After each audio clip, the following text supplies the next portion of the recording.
I'm just about to read you a story and I can see Marnie's head poking up over the top of the monkey puzzle book. That's my cat.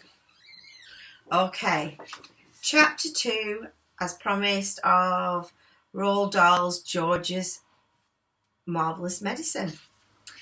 The Marvellous Plan.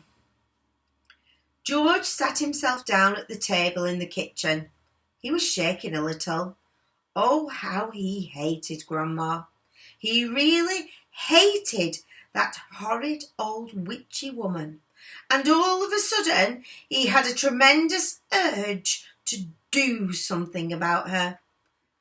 Something whopping, something absolutely terrific. A real shocker. A sort of explosion. He wanted to blow away the witchy smell that hung about her in the next room. He may have only been 8 years old, but he was a brave little boy. He was ready to take this old woman on. I'm not going to be frightened by her, he said softly to himself, but he was frightened. And that's why he wanted suddenly to explode her away.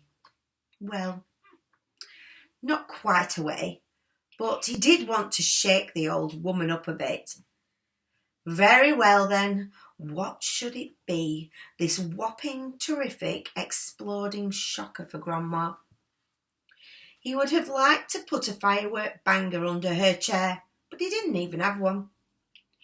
He would have liked to put a long green snake down the back of her dress, but he didn't have a long green snake either. And there he is, thinking about what he's going to do. He would have liked to put 6 big black rats in her room with her and lock the door, but he didn't even have 6 black rats. As George sat there pondering this interesting problem, his eye fell upon the bottle of Grandma's brown medicine standing on the sideboard. Rotten stuff it seemed to be. 4 times a day, and a large spoonful of it was shovelled into her mouth, and it didn't do her the slightest bit of good. She was always just as horrid after she'd had it as she'd been before. The whole point of medicine surely was to make a person better. If it didn't do that, then it was quite useless.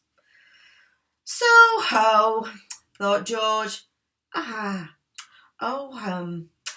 I know exactly what I'll do. I shall make her a new medicine. One that is so strong and so fierce and so fantastic that it will either cure her completely or blow off the top of her head. I'll make her a magic medicine, a medicine that no doctor in the world has ever made before. George looked at the kitchen clock. It said 10:05. There was nearly an hour left before Grandma's next dose was due at 11. Here we go then, cried George, jumping from the table. A magic medicine it shall be. And he looks very pleased with himself in that photograph.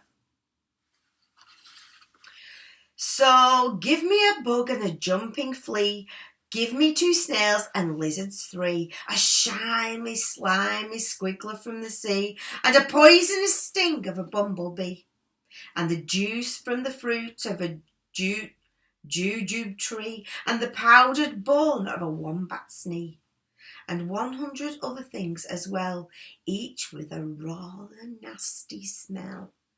I'll stir them up, I'll boil them long, a mixture tough, a mixture strong, and then hi-ho and down it goes, a nice big spoonful, hold your nose, just gulp it down and have no fear. How do you like it, Granny dear? Will she go pop? Will she explode? Will she go flying down the road? Will she go poof in a puff of smoke? Start fizzing like a can of Coke? Who knows, not I. Let's wait and see. I'm glad it's neither you or me.